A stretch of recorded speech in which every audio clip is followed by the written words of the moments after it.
சந்தியா நேரம் என்பது தெய்வம் மனிதனோடு தன் உணர்வுகளை வெளிப்படுத்துவதற்கு வருகின்ற ஒரு நேரம். தனி மனிதர்களோடு பேசுகின்ற நேரம். அன்பின் ஆண்டவரே, இந்த மாலை நேரத்துக்காக உமக்கு ஸ்தோத்திரம். இந்த நாளிலே ஆண்டவரே உம்முடைய சமூகத்துக்கு வருவதற்கும் இந்த சந்தியா நேரத்தில் உம்மை சந்திப்பதற்கும் தேவன் தந்திருக்கின்ற வாய்ப்புக்காக உமக்கு ஸ்தோத்திரம் சுவாமி. தெய்வம், நீர் எங்களோடு கூட பேச ஜெபிக்கிறோம். உம்முடைய மெல்லிய சத்தத்தை கேட்பதற்கும் சத்தியத்தை புரிந்து கொள்வதற்கும் சத்தியத்தின் அடிப்படையிலே சத்துவம் பெற்றுக்கொள்வதற்கும் ஆண்டவனை உதவி செய்திட ஜெபிக்கிறோம். இயேசு கிறிஸ்துவின் நல்ல நாமத்தில் ஜெபங்கள் நல்ல பிதாவே, ஆமென்.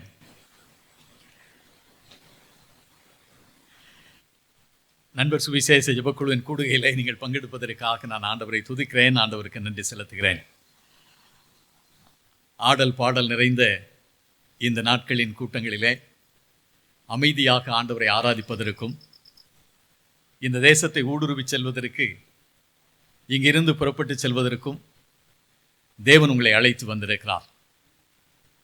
தேசத்திலே இன்றைக்கு காணப்படுகின்ற காட்சிகள், இந்த தேசமெங்கிலும் நடந்து கொண்டிருக்கின்ற நிகழ்வுகள், ஒருவேளை சிறுபான்மையினர் மிகவும் நெருக்கடியான காலத்துக்குள்ளாக தள்ளப்பட்டிருக்கின்ற ஒரு நாட்களிலே நானும் நீங்களும் வாழ்ந்து கொண்டிருக்கிறோம். ஆனால் சிறுபான்மையினர் ஆண்டவருடைய கரத்திலே எப்போதும் பெரும்பான்மையினர் என்பதை நீங்கள் மனதிலே கொண்டிருக்க வேண்டும். அல்லேலூயா. நானும் நீங்களும் சிறுபான்மையினர் என்று எண்ணிவிடக்கூடாது. ஆண்டவருடைய கரத்திலே சிறியவன் தான் பெரியவன். அதுதான் இந்த முகாமினுடைய கருப்பொருளாக இருக்கிறது. அற்பமாக எண்ணப்பட்ட மனிதனை ஆண்டவர் ஆசீர்வதித்து அவனை உயர்த்தி அவன் வியக்கும் அளவிலே அவனை கொண்டு வந்து இறுதியிலே தன் வாழ்வின் பின்னான நாட்களை அவன் பார்க்கும்போது வியப்போடு சொல்லுகிறான், இதற்கு நான் எம்மாத்திரம் என்று சொல்லி. ஆக ஒரு சாதாரண மனிதனை ஆண்டவர் உயர்த்திய சரித்திரத்தை தான் இந்த நாட்களிலே நாம் தியானித்து கொண்டிருக்கிறோம். அது தனிப்பட்ட விதத்திலே உங்களையும் தொட்டிருக்கும் என்று சொல்லி நான் நம்புகிறேன். பழைய ஏற்பாட்டிலே தாவீதுடைய சரித்திரத்தை அதிகம் விரும்புவார்கள். பெரும்பான்மையான மக்கள் விரும்புகின்ற ஒரு சரித்திர நாயகன் தாவீது. அரசனாக இருந்தது மட்டுமல்ல, அவன் கவிஞனாகவும் இருந்தான். சங்கீதங்களிலே 77 சங்கீதங்களை அவன் எழுதியிருக்கிறான். அவன் அறிந்த மொழியிலே அழகிய விதத்திலே அற்புதமாக வடிவமைத்த கவிதைகள் அவைகள். ஆடுகளுக்கு பின்பாக அலைந்து கொண்டிருந்த அவன் ஆண்டவரால் தொடப்பட்டு ஆண்டவர் அவனை அரியணையிலே கொண்டு அமர்த்தி அநேக ஆண்டுகள் ஆட்சி செய்ததற்கு பிறகு அவனுடைய மகனை அரியணையில் அமர்த்திவிட்டு தன்னுடைய வாழ்வை முடிக்கின்றார். ஆக இந்த கடவுளோடு துவங்கிய வாழ்க்கை இறுதி வரைக்கும் ஆண்டவர் எடுத்து சென்று அவனுடைய வாழ்வின் திட்டங்கள் முழுவதையும் ஆண்டவர் நிறைவேற்றுகிறார். அனைவரும் அவனை மறந்து விட்டார்கள். தகுதியற்றவன் என்று சொல்லி ஒதுக்கிவிட்டார்கள். தகுதியற்றவனை தேவன் தெரிந்தெடுத்து தவிர்க்க முடியாத மனிதனாக மாற்றிவிட்டார். இந்த ஆண்டோடைய கரத்திலே உங்களை நீங்கள் கொடுப்பீர்கள் என்றால் நீங்களும் அப்படி தவிர்க்க முடியாத மனிதர்களாக உங்களை மாற்றிவிடுவார் என்பதிலே எந்த சந்தேகமும் இல்லை. அவன் வீட்டில் ஒரு பெரிய விருந்து நடக்கிறது. விருந்துக்கு வந்திருப்பது ஒரு பெரிய தீர்க்கதரிசி. தாவீது வாழ்ந்த காலத்தில் ஒரு கிராமத்துக்குள்ளாக தீர்க்கதரிசி வருவார் என்றால் எல்லோரும் பயப்படுவார்கள். ஏன்னா வருகின்ற தீர்க்கதரிசி ஒரு சாபமான வார்த்தையை சொல்லிவிட்டார் என்றால் அது அப்படியே பலித்து விடும் என்பதனாலே பயந்து போய் அவனை சென்று சந்திக்கின்றார்கள். அப்போ அவன் சொல்கிறான், நல்ல செய்தி தான், நான் இங்கே வருவது ஈசாவுடைய மகனை அபிஷேகம் பண்ணுவதற்காக, ஈசாவுடைய பிள்ளைகளிலே ஒருவனை அபிஷேகம் பண்ண வேண்டும் என்பதற்காக நான் வந்திருக்கிறேன் என்று சொல்லுகின்றார். ஆக விருந்து ஆயத்தமாகிவிட்டது. எல்லா பிள்ளைகளும் அழைக்கப்பட்டார்கள். விருந்துக்கு போவதற்கு முன்பாக, உணவருந்துவதற்கு முன்பாக சாமுவேல் ஒருவனை அபிஷேகம் செய்துவிட்டு நான் உணவருந்துவேன் என்று சொல்லி அனுப்ப சொல்லுகிறான். முதலாவது மகன் வருகிறான். அவனை பார்த்த உடனே சாமுவேல் என்ன யோசிக்கிறான்னா, இவன் தான் அரசனுக்கு தகுதியானவன் என்று அவன் தீர்மானிக்கிறான். ஆனால் ஆண்டவர் சொல்லுகின்றார், நீ முகத்தை பார்க்கிறாய், சரீரத்தை பார்க்கிறாய், நான் உள்ளத்தை பார்க்கிறேன், அவனை நிராகரித்தேன் என்று சொல்லுகிறார். இப்படி தொடர்ச்சியாக 7 பேர் வருகின்றார்கள். எல்லோரும் வந்து விட்டார்கள், வேற பிள்ளைகள் இல்லையா அப்படின்னு சொல்லி கேட்குறான். அப்போதான் ஈசாய்க்கே ஞாபகம் வருது, இல்லை இன்னொருத்தர் இருக்கான், அவன் ஆடு மேய்த்து கொண்டிருக்கிறான், அழைத்து வா அவனை என்று சொல்லுகிறார். அழைத்து வந்தார்கள், அபிஷேகம் பண்ணினார், அரசனாக அவனை அபிஷேகம் பண்ணினார். ஆக அந்த சூழ்நிலையில் அவன் எழுதிய சங்கீதம் தான் 27வது சங்கீதம் 10வது வசனம். என் தகப்பனும் என் தாயும் என்னை கைவிட்டாலும் கர்த்தர் என்னை சேர்த்துக் கொள்வார். உங்களில் எத்தனை பேர் கடைசி பிள்ளைன்னு எனக்கு தெரியாது. எங்கள் வீட்டில் நான் கடைசி பிள்ளை, 6வது பிள்ளை. கடைசின்னா எடுபடி தான் இல்லை, வீட்டில் எல்லாருக்கும் வேலை செய்யணும், மீதம் இருக்கிற 5 பேருக்கும் வேலை செய்யணும்னு வச்சுக்கலாம். ஒருத்தர் இறந்து போனாங்க, அதனால் மீதி 4 பேர், அப்பா அம்மா 2, 6 பேருக்கு வேலை செய்யணும். கடைசி பிள்ளையாக இருந்தா எல்லாருக்கும் அவன் சின்னவனை கூப்பிடுன்னு சொல்லுவாங்கல்ல, நம்ம தான் போய் வேலை செய்யணும். ஆனால் வீட்டில் ஒரு முக்கியமான வேலை நடக்குன்னு வச்சுட்டுங்க, ஏதாவது பேசிகிட்டு இருப்பாங்க, வீட்டில் ஒரு முக்கியமான காரியத்தை பேசிகிட்டு இருப்பாங்க. சரி என்னதான் பேசுகிறாங்கன்னு பக்கத்தில் உட்காந்தாச்சுன்னா, இரும்படிக்க வேலை இடத்துல ஈக்கு என்ன வேலை வாங்க என்ன. அதை மாதிரி தான் தாவீதை மறந்தே போயிட்டாங்க. சரி தகப்பன் தான் மறந்து போனான், 10 மாதம் சுமந்தா வருங்க, அவ கூட மறந்து போனான். அதனால என் தகப்பனும் என் தாயும் என்னை கைவிட்டாலும் கர்த்தர் என்னை சேர்த்துக் கொள்வார். அல்லேலூயா. ஒருவேளை பலவிதமான நெருக்கடிகளுக்கு மத்தியிலே புறக்கணிக்கப்பட்டவர்களாக இன்றைக்கு நீங்கள் வந்திருக்கலாம். உங்களுக்கு தான் ஆண்டவர் இந்த அழைப்பை கொடுக்கின்றார். இப்படி வியப்பாக, ஆண்டவரே நான் இதற்கு எம்மாத்திரம் என்று வியப்பாக அவன் சொன்னானே, அவனை குறித்து ஆவியானவர் சொன்ன வார்த்தைகளை மையமாக வைத்து தான் உங்களோடு கூட கடவுளுடைய வார்த்தையை நான் பகிர்ந்து கொள்ள வேண்டும் என்று ஆசைப்படுகிறேன். அப்போஸ்தலர் 13வது அதிகாரம் 36வது வசனம். தாவீது தான் வாழ்ந்த காலத்திலே ஊழியம் செய்தான். எனக்கும் உங்களுக்கும் ஆண்டவர் ஒரு வாய்ப்பை தந்திருக்கின்றார். நானும் நீங்களும் ஊழியம் செய்வதற்கான காலத்தை ஆண்டவர் தந்திருக்கின்றார். ஆனால் தேவனுடைய சித்தத்தின்படி ஆண்டவருக்கு ஊழியம் செய்தான் என்று சொல்லப்பட்டிருக்கின்றார். அவருடைய சித்தம் என்ன? 1 தெசலோனிக்கேயர் 4வது அதிகாரம் 3வது வசனம், நீங்கள் பரிசுத்தமாக வேண்டும் என்பதே தேவனுடைய சித்தமாக இருக்கின்றது. நீங்கள் பரிசுத்தமாக வேண்டும் என்பதே தேவனுடைய சித்தமாக இருக்கிறது. நம்முடைய வாழ்வை குறித்து ஆண்டவர் வைத்திருக்கின்ற சித்தம் என்ன? நானும் நீங்களும் பரிசுத்தமாக வாழ வேண்டும். அதுதான் தேவன் நம்மை குறித்து வைத்திருக்கின்ற திட்டம்.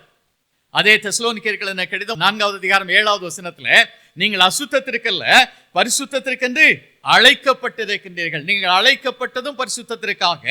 உங்கள் வாழ்வை குறித்து தேவன் வைத்திருக்கின்ற திட்டமும் சித்தமும் நீங்கள் பரிசுத்தமாக மாற வேண்டும் என்பதற்காக. இந்த வேதாகமத்திலே 1066 முறை பரிசுத்தம் என்ற பதம் பயன்படுத்தப்பட்டிருக்கின்றது. ஒரு இளைஞர்கள் கூடுதலை பேசி முடித்ததற்கு பிறகு அநேக இளைஞர்கள் வந்து என்னிடத்தில் பேசினார்கள். கடைசி வரைக்கும் ஒரு சகோதரி காத்திருந்தார்கள். அவங்க வந்து கடைசியில் வந்து பேசினாங்க. அப்படி பேசும்போது அவங்க சொன்னாங்க, தன்னை அறிமுகப்படுத்தும் போது நான் ஒரு கல்லூரியிலே பேராசிரியையாக பணியாற்றுகிறேன் என்று சொன்னார்கள். ரொம்ப யங் தான், ரொம்ப இளமையானவர்கள் தான். நான் கல்லூரியிலே பேராசிரியையாக பணியாற்றி கொண்டிருக்கிறேன். பிஏ முடித்தேன், மாஸ்டர் டிகிரி பண்ணேன், அதுக்கப்புறம் டாக்டரேட் பண்ணேன். டாக்டரேட் பண்ண உடனே கல்லூரியில் என்னை பேராசிரியராக தெரிந்தெடுத்திருக்கிறார்கள் அப்படின்னு சொன்னாங்க. அப்போ அவங்க சொன்னாங்க, நான் பிஇ படிக்கும்போது, ஒருவேளை நீங்கள் உங்கள் வீட்டில் பிள்ளைகள் வந்து பிஇ படிச்சுருந்தா தெரிஞ்சிருக்கும் எவ்வளோ பெரிய புத்தகம் வச்சுருக்காங்கன்ட்டு. அப்படி பெரிய பெரிய புத்தகமாக இருக்கும். நாங்கள் படிக்கும்போது ஒத்த நோட்டை எடுத்துகிட்டு போவோம் காலேஜுக்கு, இல்லை அதை அப்படி சும்மா சுற்றிட்டு போனால் நல்லாயிருக்கும்ண்ணே. இப்போ பெரிய பெரிய புத்தகமாக இருக்குது. அந்த புத்தகத்தெல்லாம் நீங்கள் பார்த்துருப்பீங்க. எக்ஸாம் வந்துட்டேன்னா, செமஸ்டர் எக்ஸாம் வந்துட்டேன்னா, சாயங்காலம் 6 மணிக்கு உட்காந்தேன்னா காலையில் 6 மணி வரைக்கும் 12 hours கண்டினியூஸாக என்னால் படிக்க முடியும், என்னால் உள்வாங்க முடியும். அப்படி தொடர்ந்து நான் இந்த புத்தகங்களெல்லாம் வாசித்து அந்த பேச்சுலர் டிகிரி முடித்து மாஸ்டர் டிகிரி பண்ணி இவ்வளவு சீக்கிரமாக டாக்டரேட் பண்ணி நான் கல்லூரிக்கு பேராசிரியர் போயிருக்கேன்னா என்னுடைய படிப்பு தான் அதுக்கு காரணம் அப்படின்னு சொன்னாங்க. சொல்லிட்டு அவங்க சொன்னாங்க, அண்ணே அந்த புத்தகத்தெல்லாம் படிக்கும்போது எனக்கு 12 மணி நேரம் கூட தூக்கம் வராது. ஆனால் வேத புத்தகத்தை திறந்தா 5வது நிமிஷத்தில் கண் அப்படி சொக்குத யானே அப்படின்னு கேட்டாங்க. அப்போ நான் சொன்னேன் தங்கச்சிட்ட, தங்கச்சி இந்த வருஷம் நீங்கள் படிக்கும்போது வேதாகமத்தில் எங்கே பரிசுத்தம் என்ற பதம் இருக்கின்றது 1066 முறை இருக்கிறது. இந்த பரிசுத்தத்தை தேடுதலோடு நீ வாசிப்பாய் என்றால் தூக்கம் வராது அப்படின்னு. சரி, அடுத்த வருஷத்துக்கு என்ன செய்யறது? அடுத்த வருஷத்துக்கு வாக்குத்தத்தங்கள் 1260 வாக்குத்தத்தங்கள் வேதாகமத்திலே சொல்லப்பட்டிருக்கின்றன. அதை தேடினேன்னா தூக்கம் வராதுன்னு சொன்னேன். ஆக இந்த வேதாகமத்தில் 1066 முறை பரிசுத்தம் என்ற பதம் பயன்படுத்தப்பட்டிருக்கின்றது. நம்முடைய தெய்வத்தினுடைய குணாதிசயம் என்ன? அவர் பரிசுத்தமானவராக இருக்கிறார். அவர் பரிசுத்தர் என்பதனாலே நானும் நீங்களும் பரிசுத்தமாக வாழ வேண்டும் என்பது தேவன் எதிர்பார்க்கின்ற காரியமாக இருக்கின்றது. லேவியராகமம் 11வது அதிகாரம் 45வது வசனத்திலே, நான் கர்த்தர், நான் பரிசுத்தர், ஆகையால் நீங்களும் பரிசுத்தமாக இருங்கள் என்று சொல்லப்பட்டிருக்கின்றது. இஸ்ரவேல் ஜனங்களை ஆண்டவர் தெரிந்தெடுக்கும் போது என்ன சொல்லுகின்றார்? உபாகமத்தின் புத்தகம் 14வது அதிகாரம் 2வது வசனத்தில், எனக்கென்று சொந்த ஜனமாக நான் தெரிந்தெடுத்திருக்கிறேன், பரிசுத்த கூட்டமாக உங்களை நான் தெரிந்தெடுத்திருக்கிறேன், நானும் நீங்களும் பரிசுத்தமாக வாழ வேண்டும் என்பதற்காகவே ஆண்டவர் தெரிந்தெடுத்திருக்கின்றார். ஆக நீங்கள் பரிசுத்தமாக வாழ வேண்டும், நான் பரிசுத்தர், ஆகையால் நீங்களும் பரிசுத்தமாக இருங்கள். இதை பேதுரு எடுத்து எழுதும்போது எப்படி எடுத்து எழுதுகின்றார்? 1 பேதுரு 1வது அதிகாரம் 15வது வசனத்திலே 16வது வசனத்திலே, நான் பரிசுத்தர், ஆகையால் உங்கள் நடக்கைகள் எல்லாவற்றிலேயும் பரிசுத்தமாக இருங்கள். உங்கள் நடக்கைகள் எல்லாவற்றிலேயும் பரிசுத்தமாக இருங்கள். நீங்கள் வேறுபட்டவர்களாக வாழ வேண்டும் என்பது தேவன் எதிர்பார்க்கின்ற காரியம். உலகத்துக்கு ஒத்த வேஷம் தரித்திராமல் மாறுபட்டவர்களாக, வேறுபட்டவர்களாக, வித்தியாசமானவர்களாக வாழ்வதற்கு ஆண்டவர்களை தெரிந்தெடுத்திருக்கின்றார். நீங்கள் பரிசுத்தமாக வாழ வேண்டும். 1ஆம் நூற்றாண்டிலே வாழ்ந்த ஒரு தேவனுடைய மனிதர், அவருடைய பேர் அகஸ்டின். 1ஆம் நூற்றாண்டிலே வாழ்ந்த மனிதர், வாலிப பருவத்திலே மனம் போல வாழ்ந்தவர், அழகான மனிதர் என்று சொல்லுகின்றார்கள். ஹேண்ட்ஸம் என்று சொல்வார்கள் அல்லவா? அழகான மனிதர், பார்ப்பதற்கு அழகானவர். கையிலே நிறைய செல்வம் இருந்தது என்பதனால் அவர் விரும்பிய எதையும் அவரால் பெற்றுக்கொள்ள முடிந்தது. அநேக எதிர்ப்பாளரோடு அவருக்கு நெருக்கமான பழக்கம் வேறு. இப்படி மனம் போல வாழ்ந்த ஒரு மனிதர். ஆனால் அவருடைய தாயார் ஒரு விசுவாச பெண்மணி, வேதம் வாசித்து ஜெபிக்கின்ற பெண்மணி. இவருடைய வாழ்க்கையில அத்தனை அனுபவித்து விட்டார். எல்லாவற்றையும் அனுபவித்து விட்டேன், என் கையிலே செல்வம் இருக்கின்றது, எல்லா பழக்கங்களும் இருக்கின்றது, போதுமான செல்வம் மட்டுமல்ல, எல்லா நண்பர்களும் நண்பிகளும் இருக்கின்றார், ஆனாலும் எனக்குள்ளாக மகிழ்ச்சி இல்லையே என்று சொல்லி ஒரு நாள் இரவில் வேதாகமத்தை எடுத்து, அவள் தாயார் பயன்படுத்திய வேதாகமத்தை எடுத்து வாசித்துக் கொண்டிருக்கின்றார்.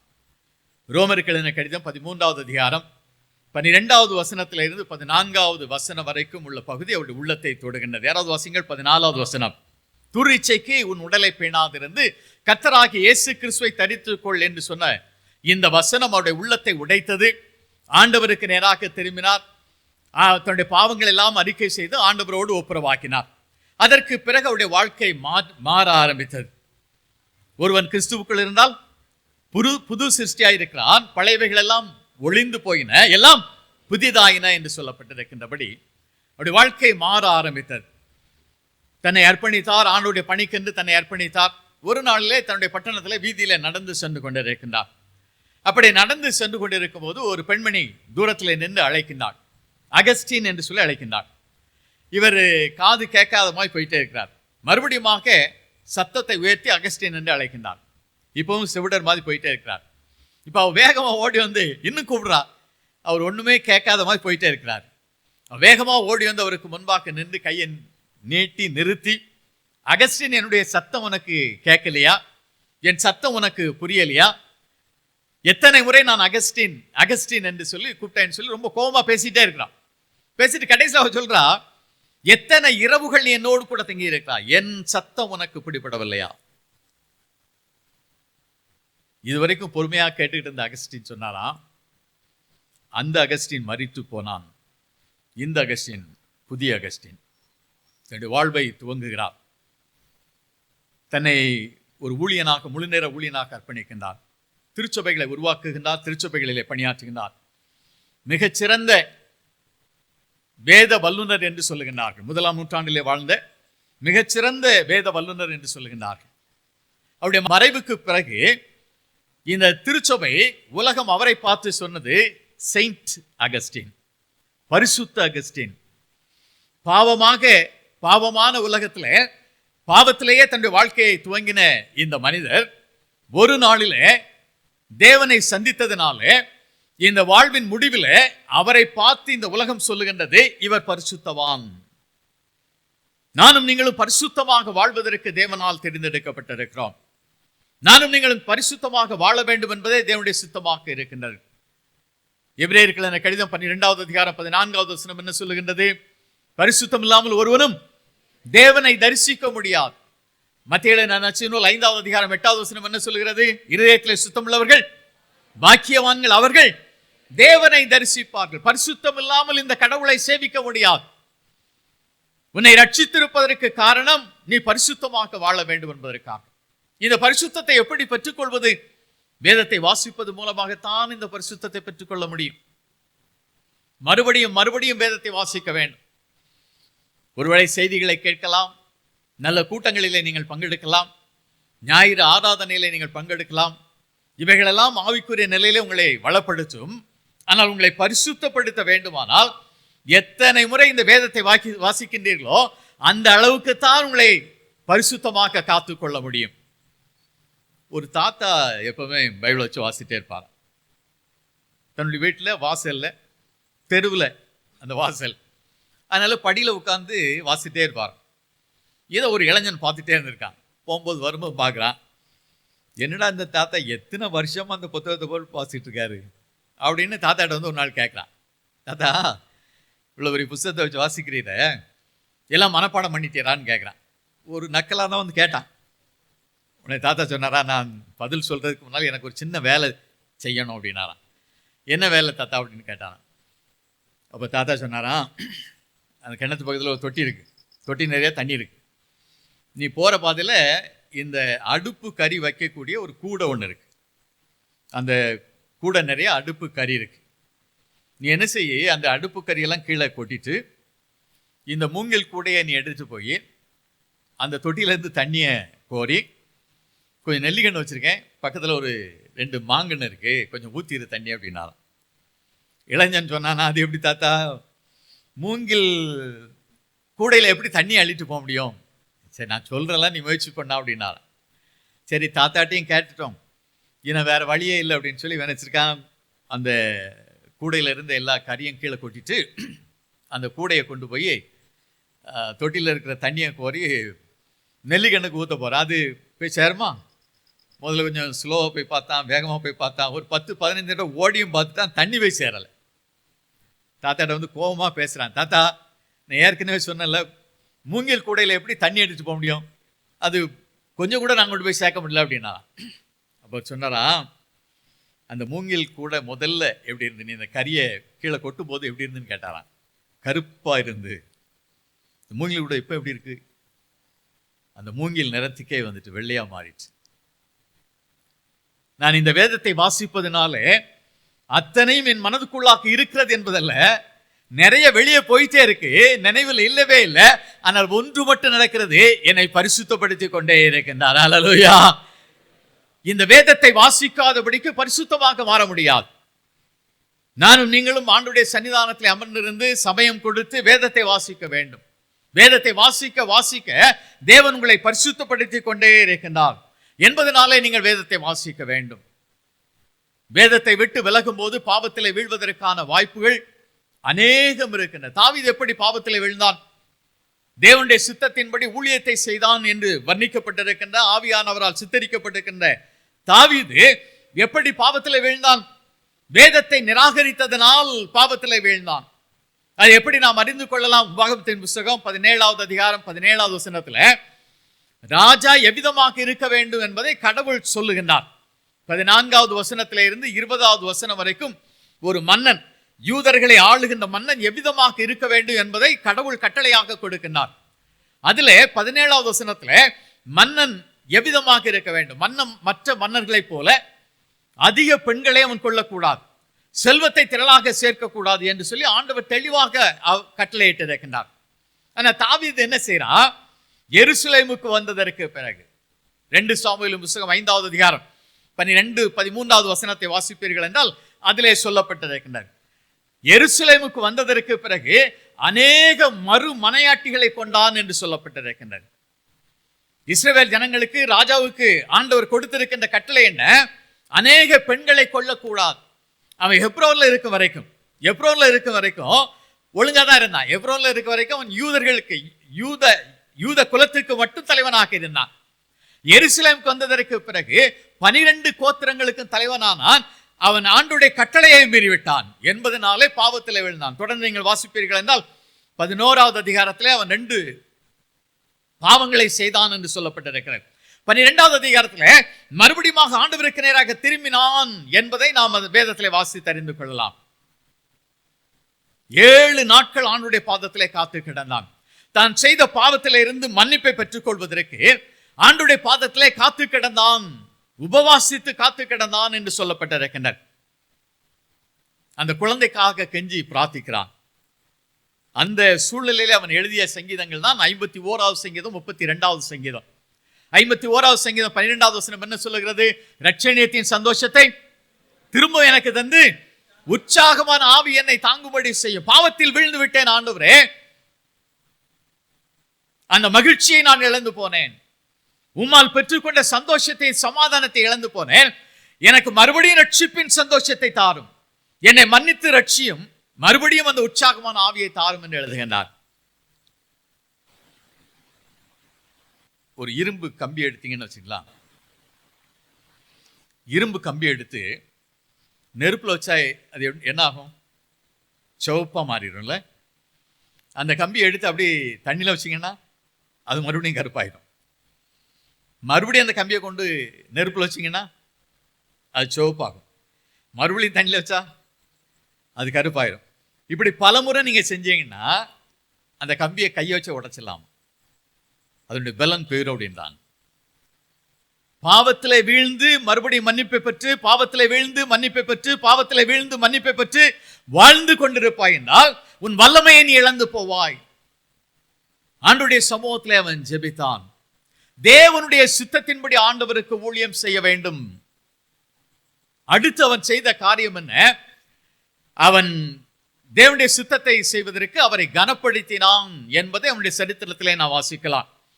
1 சாமுவேலின் புத்தகம் 30வது அதிகாரத்திலே அவனுடைய சரித்திரத்திலே வருகின்ற ஒரு முக்கியமான நிகழ்வு அது. சிக்லாக்கில் அவர்கள் இருக்கின்றார்கள். அமலேக்கியர்கள் அவருடைய மனைவி, பிள்ளைகள், ஆடு, மாடு எல்லாவற்றையும் கொண்டு சென்று விட்டார்கள். 6வது வசனத்தை நீங்கள் வாசிப்பீர்கள் என்றால் கர்த்தருக்குள்ளாக தன்னை திடப்படுத்திக் கொண்டான் என்று சொல்லப்பட்டிருக்கின்றார். பின்தொடர்கின்றார்கள். 600 பேர் புறப்பட்டு போறாங்க. பேசோர் என்ற ஒரு ஆறு வருகின்றது. ஆற்றங்கரைக்கு முன்பாகவே 200 பேர் உட்கார்ந்தாங்க. ஆற்று தண்ணியை குடிச்ச உடனே 200 பேர் உட்கார்ந்தாங்க. 400 பேர் உட்கார்ந்தாங்க. 200 பேர் தான் தாண்டி பின்னால போறாங்க. அந்த அமலேக்கியர்களை தொடர்ந்து போறார்கள். சென்று அவர்களை வெற்றி பெற்று திரும்ப வர்றாங்க. எல்லா உடைமைகளையும், அமலேக்கியர்கள் கொள்ளையடித்த பொருட்களையும் கொண்டு வர்றாங்க. கொண்டு வரும்போது இந்த 200 பேர் என்ன சொல்றான், அந்த இராணுவத்திலே அவனோடு கூட நின்றவர்கள் என்ன சொல்றாங்க, அவர்களுக்கு இந்த பங்கு கிடையாது. மனைவிமார், பிள்ளைகள், அவருடைய ஆடு, மாடு எல்லாத்தையும் கொடுத்துடலாம். ஆனா அமலேக்கியர்கள் இடத்துல இருந்து கொள்ளையடித்த பொருட்களை அவர்களுக்கு கொடுக்க முடியாது என்று சொல்லுகிறான்.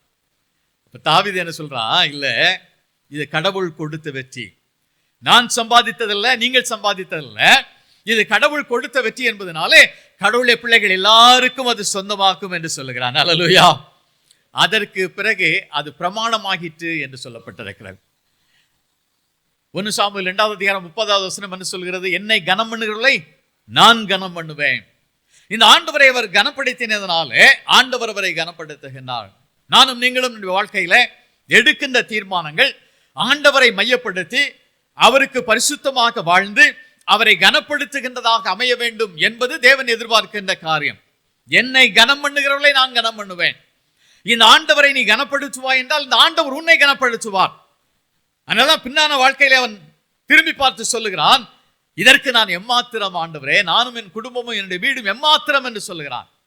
ஒரு சாதாரண மனிதனாக இருந்து இவ்வளவு உயரத்துக்கு கொண்டு வந்திருக்கிறேன், நான் எம்மாத்திரம். தேவனை கனப்படுத்த வேண்டும். டேவிட் லிவிங்ஸ்டனை பற்றி நீங்கள் அறிந்திருப்பீர்கள்.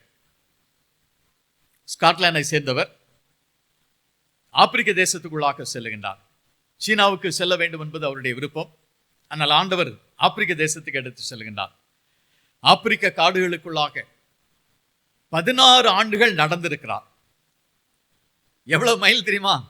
9000 மைல்ஸ், 9000 மைல்கள் நடந்திருக்கிறார். ஆப்பிரிக்கா முழுசு நடந்திருக்கிறார். அங்கே விக்டோரியா நீர்வீழ்ச்சியை அவர் கண்டுபிடிக்கிறார். அடிமைகளை எவ்விதமாக அவர்கள் பிடிக்கின்றார்கள், ஒரு கிராமத்தில் சென்று எப்படி அந்த கிராமம் முழுவதும் உள்ள மக்களை அடிமைகளாக்குகிறார்கள் என்பதெல்லாம் அவர் கண்டறிந்து உலகத்துக்கு சொன்னவர். அரசாங்கம், இங்கிலாந்து அரசாங்கம் அவரை கனப்படுத்துகின்றது, அவருக்கு சில உதவிகள் செய்கின்றது. ஆனால் காலப்போக்கிலே அதுவும் நின்று விடுகின்றது. தன்னுடைய வாழ்வு முழுவதும் அங்கேயே செலவு செய்கின்றார். ஆப்பிரிக்கா முழுவதும், மேற்கும் வடக்கும் கிழக்கும் தெற்கும் எல்லா பகுதிகளுக்கும் அவர் செல்லுகின்றார். சில காலங்கள் அவருக்கு உதவித்தொகையே இல்லாமல் ஆகி போகிறது. மனைவி மரித்து போகின்றாள், மகள் மரித்து போகின்றாள். தனியாக கடவுளுக்கென்று ஊழியம் செய்கின்றார் ஆப்பிரிக்க கண்டத்துக்குள்ளாக. வயோதிப பருவத்தில் இளைஞர்கள் தான் அவரை தூக்கிச் செல்லுகின்றார். இறந்து போறார். இறந்து போனோடனே ஆப்பிரிக்க மக்கள் என்ன செய்யறாங்க தெரியுமா? இந்த இதயம் எங்களை நேசித்து இந்த தேசத்துக்குள்ளாக வந்ததினால் இந்த இதயம் எங்களுக்கு சொந்தமானதுன்னு சொல்லி அவருடைய இதயத்தை மட்டும் எடுத்து ஆப்பிரிக்க கண்டத்தின் மத்திய பகுதியிலே புதைத்து வைத்திருக்கிறார். அந்த சரீரத்தை பதப்படுத்திட்டு 900 மைல்ஸ் 900 மைல் இந்த சரீரத்தை சுமந்தே செல்லுகின்றார்கள், இங்கிலாந்து தேசத்துக்கு அனுப்ப வேண்டும் என்பதற்காக. ஆக அந்த 900 மைல் நடந்து சென்று அவரை தூக்கி சென்று கப்பலில் ஏற்றி அனுப்பி வைக்கின்றார்கள். இப்போ இங்கிலாந்து தேசத்துக்கு அந்த சரீரம் வந்துட்டு, சரீரம் வந்தா இங்கிலாந்து தேசத்தில் இருக்கிறவங்களுக்கு இது டேவிட் லிவிங்ஸ்டன் தானா என்ற ஒரு சந்தேகம் வந்துட்டு. எப்படி அடையாளம் கண்டுபிடிக்கிறது? ஏன்னா எலும்பும் தோலுமாக இருக்கிறது, இது ஒரு அவரை போலவே இல்லையே அப்படின்னு சொல்லி பார்த்துட்டு இருக்கும்போது தான் அவருடைய தோள்பட்டையில ஒரு முறை சிங்கம் தாக்கியதுனால ஏற்பட்ட காயம், அந்த காயத்தை அடையாளமாக வைத்து இவர் தான் டேவிட் லிவிங்ஸ்டன் அப்படின்னு சொல்லி தீர்மானம் பண்றாங்க. அவர் எங்க அடக்கம் பண்றாங்க தெரியுமா? வெஸ்ட் மினிஸ்டர்ஸ் அப்பே என்று சொல்லப்படுகின்ற மன்னர்களை, அரச குடும்பத்தை சார்ந்தவர்கள், பிரபலமானவர்களை அடக்கம் செய்கின்ற கல்லறை தோட்டத்திலே அடக்கம் செய்கிறான். அப்படி அடக்கம் செஞ்சு முடிச்ச உடனே ஒரு குடியாரன் வந்து வயோதிபர் அழுதுட்டே இருக்கிறார். இப்ப கேட்குறாங்க, ஏன் அழுற அப்படின்னு கேட்குறாங்க.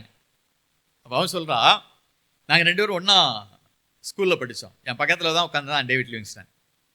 நாங்கள் ஒன்றாவே ஒரு பருத்தி ஆலையிலே வேலை செய்தோம், நான் 2 பேரும் ஒன்றா வேலை செய்தோம். அவன் ஒரு தீர்மானத்தை எடுத்தான், நான் ஒரு தீர்மானத்தை எடுத்தேன். அவன் என்ன தீர்மானத்தை எடுத்தான்? இந்த ஆண்டவருக்காக என் வாழ்வை அர்ப்பணிக்கிறேன் என்று சொல்லி இந்த தேசத்தை விட்டு அவன் புறப்பட்டு செல்லுகின்றான். அவன் தீர்மானம் எடுத்தது அது. நான் இந்த உலகத்தின்படியே தீர்மானம் எடுத்தேன், இன்னைக்கு குடிகாரனாக இருக்கிறேன். அவன் அரசர்கள் அடக்கம் பண்ணப்படுகின்ற கல்லறையிலே அவனை அடக்கம் செய்திருக்கிறார்கள், எனக்கோ ஒரு குடிகாரனின் புதைகுழிதான் இருக்கிறதுன்னு சொல்றான். என்னை கனம் பண்ணுகிறீர்களே, நான் கனம் பண்ணுவேன், நான் இம்மாத்திரம் ஆண்டவரே. தாவீது கடவுளை கனப்படுத்தினான். நானும் நீங்களும் அப்படி வாழ்வதற்கு அழைக்கப்பட்டிருக்கிறோம். இறுதியாக நான் சொல்லி முடிக்க வேண்டியது, தன் காலத்தில் ஆண்டவருக்கென்று ஊழியம் செய்தான். இளமை காலத்தில் கோலியாத்தை கொல்றதுக்கு முன்னால் அவன் சொன்ன ஸ்டேட்மெண்ட் என்ன தெரியுமா? 1 சாமுவேல் 17வது அதிகாரம் 46வது வசனம். அதனால் இஸ்ரவேலிலே ஒரு தேவன் ஒருவர் உண்டென்று பூலோகத்தார் யாவரும் அறிந்து கொள்வார்கள். இஸ்ரவேலிலே ஒரு தேவன் உண்டென்று பூலோகத்தார் யாவரும் அறிந்து கொள்வார்கள். நான் உன்னை கொல்வதனாலே அரசனுக்கு மருமகன் ஆவேன் என்பதல்ல, யூதர்களுடைய தலைவனாக மாறுவேன் என்பதல்ல, ராஜாவாக மாறுவேன் என்பதல்ல, ஒரு செய்தி உலகமெல்லாம் சொல்லப்படும். கோலியாத்தே, நான் உன்னை கொல்வதனாலே இஸ்ரவேலிலே ஒரு தேவன் உண்டென்று பூலோகத்தார் யாவரும் அறிந்து கொள்வார்கள். 17 வயசுல அவனுக்கு இருந்த ஆசை. 17-18 வயசு இருக்குல்ல, அது கொஞ்சம் எல்லாத்தையுமே சுவைச்சு பார்க்கணும்னு விரும்புகிற வயசு இல்லை. எதை சாப்பிட்டாலும் செமிச்சிருப்பாங்க, அதனால் எந்த வேணாலும் சாப்பிடலாம் அப்படின்னு சொல்லி நினைக்கக்கூடிய பருவம், எதை வேணாலும் செய்து பார்க்கலாம் அப்படின்னு சொல்லி எங்குகின்ற ஒரு பருவம். ஆனால் அவனுக்குள்ள இருந்த ஆசை என்ன? என் ஆண்டவர் உலகமெல்லாம் சொல்லப்பட வேண்டும். இஸ்ரவேலிலே ஒரு தேவன் இருக்கிறார் என்பது எங்களுக்கு தெரியும், ஆனால் உலகமெல்லாம் சொல்ல வேண்டுமானால் உன்னை நான் கொல்வதனால் உலகமெல்லாம் என் ஆண்டவரை குறித்து பேசுவார்கள். அருமையான தம்பி தங்கச்சி, இந்த ஆண்டவர் உன்னை ஆக்கிரமித்திருப்பார் என்றால், இதற்கு வாய்ப்பே இல்லாத மக்கள் மத்தியிலே ஆண்டவருடைய வார்த்தையை சொல்வதற்கு நீ புறப்பட்டு செல்ல வேண்டும். இந்த ஆண்டவர் அப்படி உன்னை அழைக்கின்றார். உலகம் முழுவதையும் படைத்த ஆண்டவர் உன்னை அழைக்கின்றார். இவரை அறிந்திராத மனிதர்கள் மத்தியில ஆண்டவரை பற்றி சொல்ல வேண்டும். தாவீதுக்கு அந்த வாஞ்சை இருந்தது, உலகமெல்லாம் அவரை குறித்து அறிவிக்க வேண்டும் என்று இளமையிலே அவன் ஆசை கொண்டிருந்தான். அதிகாரத்திலே இருக்கிறான். இப்போது அரசனாக இருக்கிறான். இப்ப அவனுக்கு இருந்த ஆசை என்ன? 138ஆம் சங்கீதம் 4வது வசனத்தை வாசியுங்கள். பூமியின் ராஜாக்கள் எல்லாரும் உமது வாயின் வார்த்தைகளை கேட்கும் போது உம்மை துதிப்பார்கள். என்னை சுற்றி இருக்கின்ற மன்னர்கள் என் மூலமாக உம்மை கேட்கும் போது உம்மை துதிப்பார்கள். அரசனாக இருக்கும் போது, அதிகாரத்தில் இருக்கும் போதும் ஆண்டவரை சொல்லுவதற்கு அவனுக்கு எந்த தயக்கமும் இல்லை, தடையும் இல்லை. கூடலூர்ல ஒரு கன்வென்ஷனுக்கு நான் சென்றிருந்தேன். 3வது நாள் கூடுகை. மிஷனரி ஊழியத்தை குறித்தும் சுவிசேஷ பணியை குறித்தும் அன்றைக்கு நான் பேசினேன். பேசி முடித்ததற்கு பிறகு என்னோடு கூட சிலர் பேசினார்கள். ஒரு தாயார் கடைசி வரைக்கும் காத்திருந்தார்கள். அவங்க என்கிட்ட பேசினாங்க, ஐயா அன்னைக்கு ரொம்ப எனக்கு மனசுக்கு சங்கடமா இருக்கு அப்படின்னாங்க. 65லேருந்து 70 வயசு இருக்கும் அந்த அம்மாவுக்கு. ரொம்ப மனசு கஷ்டமா இருக்கு அப்படின்னாங்க. என்ன அப்படின்னு? இல்லையா, நான் அரசாங்க அலுவலகத்திலே பணியாற்றியவள், ஓய்வு பெற்றேன். 58 வயசுல ஓய்வு பெற்றேன். அந்த ஃபோர்மேன் ரேங்க்ல இருந்தேன். எனக்கு கீழே நிறைய ஸ்டாஃப் இருந்தாங்க. குறைந்தபட்சம் 5லேருந்து 10 நபர்கள் தினந்தோறும் என் டேபிளுக்கு முன்னால் உட்காருவாங்க. இப்படி உட்கார்றவங்க தினந்தோறும் இத்தனை பேர் உட்கார்ந்துருக்கிறாங்க. ஒரு ஆள்கிட்ட கூட நான் இயேசுவை பற்றி பேசியதில்லை. இன்றைக்கு எனக்கு வருத்தமாக இருக்கிறது. என்னுடைய அலுவலகத்திலே சில கிறிஸ்தவர்கள் இருந்தார். அவங்க இந்த இயேசுவை பற்றி பேசினா நான் என்ன சொல்வேன், உனக்கு இந்த வேலை இங்கே கொடுக்கல அரசாங்கம், இந்த அலுவலகத்துக்குள்ளாக கடவுளை பற்றி பேசக்கூடாதுன்னு சொல்லியிருக்கேன். எனக்கு மன உடைஞ்சு போய் வந்திருக்கையா அப்படின்னாங்க. காலம் கடந்ததற்கு பிறகு கர்த்தருடைய வார்த்தையை சொல்வதற்கு வாய்ப்பு இருக்கலாம், வாய்ப்பு இல்லாமல் இருக்கலாம். ஆனால் இன்றைக்கு உனக்கு அந்த வாய்ப்பை ஆண்டவர் தந்திருக்கிறார். நீ கல்லூரியிலே படிக்கின்றவனாக இருக்கலாம், பணியாற்றுகின்றவனாக இருக்கலாம், இல்லையென்றால் பள்ளியிலே படிக்கின்றவர்களாக இருக்கலாம், கல்லூரியிலே படிக்கின்றவர்களாக இருக்கலாம். உன்னை சுற்றி இருக்கின்ற மக்களுக்கு ஆண்டவரை பற்றி சொல்வதற்கு ஆண்டவர் உனக்கு வாய்ப்பை தந்திருக்கிறார். இந்த வாய்ப்பை நீ தவறு விடுவாய் என்றால் உனக்கு வாழ்க்கை முழுவதும் இந்த வாய்ப்பு கிடைக்காமலே போய்விடும். என்னோட அலுவலகத்திலே பணி செய்தவர், நான் நில அளவைத்துறையிலே பணியாற்றுகின்ற காலத்தில் ஒரு தம்பி அடிக்கடி என்கிட்ட பேசிட்டு இருப்பார். ஆண்டவரை பற்றி அதிகமாக நான் அவருக்கு சொல்லியிருக்கேன். அதில் கடைசியில் ஒரு நாள் தற்கொலை செஞ்சிட்டார். ரொம்ப வருத்தமாக இருந்தது. ஆனால் எனக்குள்ளாக ஒரு மகிழ்ச்சி என்னன்னா, இந்த அலுவலகத்திலே அரசாங்க அலுவலகத்திலே பணியாற்றும் போதும் அவன் சாவதற்கு முன்பாக இயேசுவை பற்றி சொல்வதற்கு ஆண்டவர் எனக்கு வாய்ப்பு தந்தார் என்ற மகிழ்ச்சி எனக்கு உண்டு. நீ இருக்கின்ற இடத்துல ஆண்டவரை பற்றி பேசுவதற்கு இப்போதுதான் சந்தர்ப்பம், இன்னொரு நாள் கிடைக்காது. தாவீது அந்த சந்தர்ப்பம் முழுவதையும் பயன்படுத்தி இருக்கிறான். இளைஞனாக அதை துவங்குகிறான், அதிகாரத்தில் இருக்கிறான், அப்போதும் பேசுகிறான். வயோதிப பருவத்தில் என்ன சொல்றான் பாருங்க. 2 சாமுவேலின் புத்தகம் 23வது அதிகாரம் 1வது வசனம் 2வது வசனத்தை வாசியுங்கள். கர்த்தருடைய ஆவியானவர் என்னை கொண்டு பேசினார், அவருடைய வசனம் என்னுடைய நாவிலே இருந்தது என்று சொல்லுகிறார். கர்த்தருடைய ஆவியானவர் என்னை கொண்டு பேசினார். எவ்வளவு ஆணித்தரமாக கடைசி காலத்தில் அவன் சொல்லுகின்றான். அதனால்தான் பரிசுத்த ஆவியானவர் அவனை பற்றி சொல்லும் போது, தாவீது தேவனுடைய சித்தத்தின்படி ஆண்டவருக்கு ஊழியம் செய்தான், இறுதி வரைக்கும் அந்த வாய்ப்புகளை பெற்றிருந்தான். நானும் நீங்களும் ஆண்டவரை பற்றி பேசுவதற்கு அழைக்கப்பட்டது இருக்கிறோம். பயந்துராங்க. நான் ஊழியத்துக்கு அர்ப்பணிக்கிறதுக்கு முன்னாலே எங்க சித்தப்பா மக அக்கா ஊழியத்துக்கு போயிருந்தாங்க. அப்போ அவரு சொல்லுவார், அடிக்கிறாங்க. ஒரே நாள் ராத்திரியோடு ராத்திரியா கிராமத்தோட்டு ஓட வேண்டிய ஆயிடுச்சு. பெட்டி படுக்க எங்கள் எல்லா திங்ஸையும் 2 பிள்ளைகளையும் தூக்கிட்டு ஓடணும். பக்கத்து கிராமத்தில் ஒரு மாட்டு தொழுவத்தினுடைய அடிப்பக்கத்தில் தங்குறதுக்கு வாய்ப்பு கொடுத்தாங்க. அடுத்த கிராமத்தில் 2 விசுவாசிகள் இருந்ததுனால இப்படி அடிக்கடி நடக்கும் அப்படின்னு சொல்லி என்னை பார்த்து சொல்லுவாங்க. எனக்கு கொஞ்சம் பயம்தான், போனோடனே கல்லில் எடுத்து அடிச்சிடுவாங்களோ விரட்டிடுவாங்களோ அப்படின்ட்டு. அந்த ஆண்டுடைய கிருபையினால இன்றைக்கு ஊழியத்துக்கு 36 ஆண்டுகள் ஆகின்றது. ஆண்டவர் அற்புதமாக நடத்தி கொண்டிருக்கிறார். அல்லேலூயா. போடுறதுக்கு சட்டை தருவார் பார்த்துக்கணுங்க, சரியா? இருக்கக்கு ஒரு இடம் தருவாங்க, நிச்சயமாக தந்துடுவார். 3 நேர உணவும் தந்துடுவார். இன்னைக்கு மாதிரி உபவாசம் பண்ணி ஜெபம் பண்ணணும்னு உட்கார்ந்தா மட்டும்தான் சாப்பிடாம இருக்கணும். மற்றபடி இந்த கடவுள் நீங்கள் எங்கே இருந்தாலும், இந்த பூமியில் இயேசுவை நம்பி புறப்பட்டு எங்கே போனாலும் உங்களுக்கு 3 நேர உணவே ஆண்டவர் தருவார். அல்லேலூயா.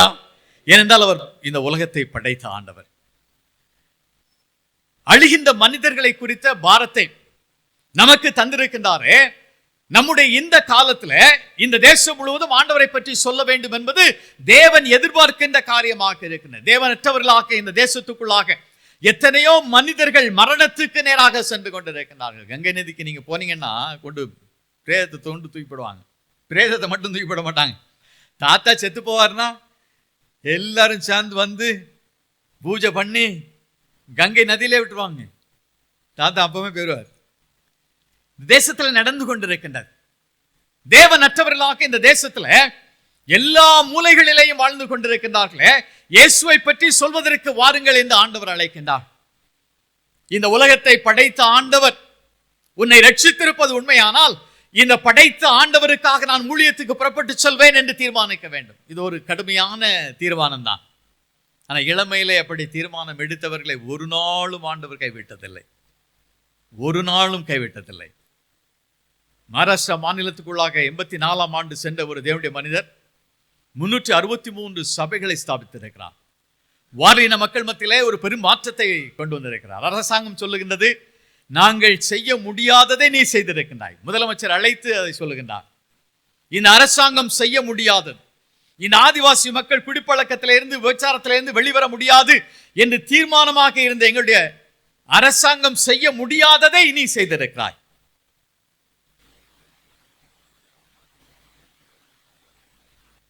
இளமையிலே புறப்பட்டு சென்றால் தேவன் ஆசீர்வாதத்தை வைத்திருக்கிறார். சரித்திரம் முன்னே சொல்லும். கமலேசன் அடிக்கடி சொல்லுவாங்க, வெந்ததை தின்று வெறுமனை வாழ்ந்து விதி வந்தால் சாபு என்பதற்காக ஒரு கிறிஸ்தவன் அழைக்கப்படவில்லை. தம்பி தங்கச்சி, இன்னொரு தடவை சொல்றேன், வெந்ததை தின்னு வெறுமனை வாழ்ந்து விதி வந்தால் சாபு என்பதற்காக கடவுள் உன்னை அழைக்கவில்லை. உன்னை சரித்திரம் படைப்பதற்காக அழைக்கின்றார். நம்மை சுற்றி இருக்கின்றவர்கள், நம்மை சார்ந்தவர்கள் எத்தனையோ பேர். என்னுடைய வாழ்வின் என்னுடைய தீர்மானத்தை மட்டும் நான் சொல்லி நான் முடிக்க ஆசைப்படுகிறேன். நான் நிழலவை துறையிலே பணியாற்றி கொண்டிருந்தேன். ரட்சிக்கப்பட்ட புதுசில் ஆண்டவரே எனக்கு ஒரு 50 பைசா டெய்லி வேணும்னு ஜெபம் பண்ணேன். தினமும் கைப்பந்து விளையாடுறதுக்கு முன்னால், அந்த கிரவுண்டுக்கு போகிறதுக்கு முன்னால் ஒரு டீ குடிக்கணும். எனக்கு அப்போ 50 பைசா ஒரு டீ வேணும் சுவாமி அப்படின்னு சொல்லி ஜெபம் பண்ணேன். ஆண்டவர் எனக்கு நிழலவை துறையில் ஒரு வேலை கொடுத்தார். அப்போ சர்வே டிபார்ட்மெண்ட்டில் நான் வேலை பார்த்துட்டு இருக்கும்போது ஆண்டவர் என்கிட்ட பேசினார், நீ எனக்கு வேணும் அப்படின்னு சொல்லி. ஏசாயா 6வது அதிகாரம் 8வது வசனம், யாரை நான் அனுப்புவேன், யார் நமது காரியமாய் போவார். எப்போ பார்த்தாலும் இந்த வசனம் வந்துட்டே இருக்கும். எனக்கும் உள்ளூர பயம். நான் எங்கள் ஊரை விட்டு அடுத்த ஊருக்கு போக மாட்டேன், அவ்வளோ பயந்த சுபாவம். அப்படிங்கிறதுனால எனக்கு பயம். ஆனால் ஆண்டவர் என்கிட்ட பேசிகிட்டே இருந்தார். ஒரு நாள் தீர்மானம் பண்ணேன், சரி சுவாமி நான் வாரேன் அப்படின்ட்டு. அப்போது ஓஎம் நிறுவனத்துக்கு நான் அப்ளை பண்ணேன். அவங்களும் வர சொல்லிட்டாங்க. இப்போது எங்கள் வீட்டில் நான் எங்கள் அம்மாவுக்கு நான் கடைசி, எங்கள் அப்பா அம்மாவுக்கு நான் கடைசி பையன். எங்கள் அம்மாவை பிரிஞ்சு என்னால் 30 நாளுக்கு மேலே இருக்க முடியாது. மேக்ஸிமம் 90 நாள் எங்கள் அம்மாவை பிரிஞ்சு இருந்திருக்கேன். அதனால் எங்கள் அம்மாவை விட்டு நான் போக மாட்டேன். மெட்ராஸுக்கு வந்தாலும் கூட, வேலை பார்த்தாலும் கூட ஓடிடுவேன். ஆக அன்றைக்கு எங்கள் அம்மா தான் ஜெபம் பண்ணி என்னை அனுப்பி வைக்கிறாங்க. எங்கள் வீட்டில் இருந்து ஜெபம் பண்ணி ரொம்ப அழுகையோடு ஜெபம் பண்ணி அனுப்பி வச்சாங்க. அதுக்கு பிறகு எங்கள் அம்மாவை நான் பார்க்கல. இந்த பாக்கியம் எல்லாம் போயிடுச்சு. வீட்டை விட்டு வெளியே வரும்போது எனக்கும் கண்ணில் கண்ணீர். எங்கள் வீட்டில் இருந்து தோட்டத்துக்குள்ளே வந்து தெருவுக்கு வரணும். இப்போ நான் படியை இறங்கி தோட்டத்தில் நடந்து வரும்போது வானத்தை நான் பார்க்குறேன். பார்த்துட்டு, சுவாமி இதெல்லாம் படைச்ச ஆண்டவர் என் கூட வந்து பஸ் ஸ்டாண்ட் வரைக்கும் வந்து வழி அனுப்பி வைக்கிறதுக்கு யாரும் இல்லையே, தனியாலாம் போகிறோம் உங்களுடைய ஊழியத்துக்கு அப்படின்னு ஒரு ஏக்கத்தோடு மேலே பார்க்குறேன். அப்படி நடந்து தெருவுக்கு வரேன். ஒரு 3 தம்பிமார் வராங்க. பொதுவாக சாயங்காலம் எங்கள் வீடு டீச்சர்ஸ் வீடுங்கிறனால எப்பவும் நல்ல பானை நிறைய கருப்பு கட்டி காப்பி இருக்கும். அதனால் நல்ல காப்பிலாம் குடிச்சிட்டு போவோம். டீ குடிச்சிட்டு போகிறதும் உண்டு. இந்த பழக்கங்கள் உண்டு. அதனால் சில நேரங்களில் எங்கள் வீட்டுக்கு வருவாங்க. நல்ல புக்ஸும் வச்சுருப்பேன். அதனால் வாசிக்கிறதுக்காக வருவாங்க. 3 பேர் வராங்க. ஆனால் எங்கே கிளம்பிட்டீங்க அப்படின்னாங்க.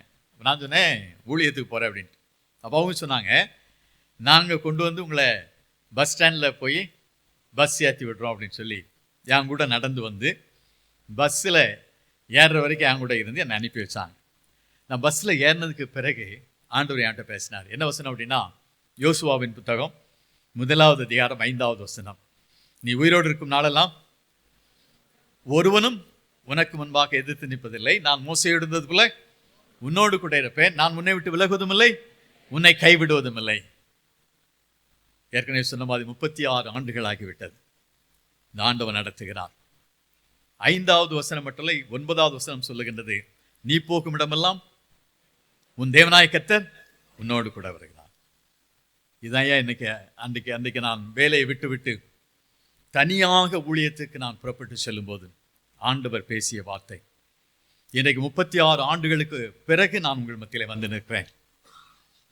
ஆண்டவர் உன்னோடு கூட பேசுவார் என்றால் துணிவோடு தீர்மானம் பண்ண வேண்டும். இந்த கடவுள் உயிர்த்தெழுந்தவர், உயிரோடு இருக்கிறார். இந்த உலகத்தை படைத்த ஆண்டவர் என்னோடு கூட இருக்கிறார். அவர் அழைக்கிறார், நான் செல்லுவேன் என்று சொல்லி நீ தீர்மானிப்பாய் என்றால் தேவன் உன்னை ஆசீர்வதிப்பார். உன்னை கொண்டு சரித்திரம் எழுதுவார். உன்னை கொண்டு மனித கூட்டங்களை ஆண்டவர் மாற்றுவார். தாவீது தான் வாழ்ந்த காலத்தில் தேவனுடைய சித்தத்தின்படி ஆண்டவருக்கு ஊழியம் செய்தான். அவன் மன்னனாக இருந்தான் என்று பரிசுத்த ஆவியானவர் அவன் மறைவுக்கு பிறகு சொல்லவில்லை.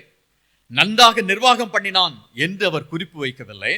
அவர் எழுதியிருப்பதெல்லாம் அவன் மன்னனாக இருந்தாலும் எனக்கு அவன் ஊழியம் செய்தான், அவன் வாழ்ந்த காலத்தில் எனக்கு ஊழியம் செய்தான். உன்னை குறித்தும் ஆண்டவர் அப்படி சொல்ல வேண்டும் என்று விரும்புகிறார். ஆண்டவரே, என்னை அர்ப்பணிக்கிறேன், என்னை ஏற்றுக்கொள்ளும் ஆண்டவரே, உம்முடைய பணிக்கென்று என்னை அர்ப்பணிக்கிறேன். இந்த ஊழியத்திலே நான் கரம் வைக்கிறேன். என்னுடைய சொந்த இடத்திலே அல்ல ஆண்டவரே, இந்த தேசத்தில் ஏதாவது ஒரு மூலையிலே உம்மை அறிந்திராத மக்கள் மத்தியிலே உம்மை நம்பி மட்டும் புறப்பட்டு செல்லுகிறேன், என்னை அப்படி அர்ப்பணிக்கிறேன் என்று சொல்லுகின்றவர்கள் இருப்பீர்கள் என்றால் இந்த தேசத்தை ஆண்டவர் துரிதமாக மாற்றி விடுவார் என்பதில் எந்த சந்தேகம் இல்லை. கண்களை மூடி ஆண்டுடைய சமூகத்தில் ஒப்பு கொடுக்கலாம். அன்பின் ஆண்டவரே, அர்ப்பணித்த உடைய பிள்ளைகளுக்காக ஸ்தோத்திர சுவாமி. உடைய பிள்ளைகளை ஆண்டவரே நீர் ஆசீர்வதி. அற்பமான ஆரம்பத்தை யார் செட்டை பண்ணக்கூடும் என்று வேதம் சொல்கிறது. உம்மீது நம்பிக்கை வைத்து முன்னாக வந்திருக்கின்ற உடைய பிள்ளைகளை உம்முடைய ஆவியினால் நிரப்ப வேண்டும் என்று சொல்லி ஜெபிக்கிறோம். அனுதின வாழ்விலே இந்த தீர்மானத்தில் உறுதியாக இருந்து இந்த தேசத்துக்குள்ளாக ஊடுருவி சென்று இந்த தேசத்திலே ஒரு சரித்திரத்தை படைக்கின்ற மனுஷியாக மாறுவதற்கு உடைய பிள்ளைகளை நீர் அபிஷேகம் பண்ண வேண்டும் என்று சொல்லி ஜெபிக்கிறோம் சுவாமி. உடைய பிள்ளைகளை வல்லமையினால் நிறைத்தள்ள வேண்டும் என்று சொல்லி ஜெபிக்கிறோம். உடைய பிள்ளைகள் தீர்மானத்திலே உறுதியாக இருப்பதற்கு பலன் தாரும். அழிந்து கொண்டிருக்கின்ற ஆத்துமாக்களை குறித்த பாரத்தை உடைய பிள்ளைகளுக்கு நீ தந்திருக்கிறேன். தேவனுடைய பிள்ளைகளை ஆசீர்வதித்து ஏற்ற காலத்திலே ஆண்டவரே உடைய பிள்ளைகளை அழைத்து சென்று பெருங்கூட்ட மக்களுக்கு தலைவியாக உடைய பிள்ளைகளை மாற்றி அமைத்து அநேக மக்கள் கூட்டங்களுக்கு ஆண்டவரே மாதிரிகளாகவும் ராஜாக்களாகவும் ராஜாத்திகளாகவும் வாழ்வதற்கு என் ஆண்டவனை உதவி செய்திட வேண்டும் என்று சொல்லி ஜெபிக்கிறோம். இயேசு கிறிஸ்துவின் நல்ல நாமத்தில் ஜெபங்கள் நல்ல பிதாவே, ஆமென், ஆமென்.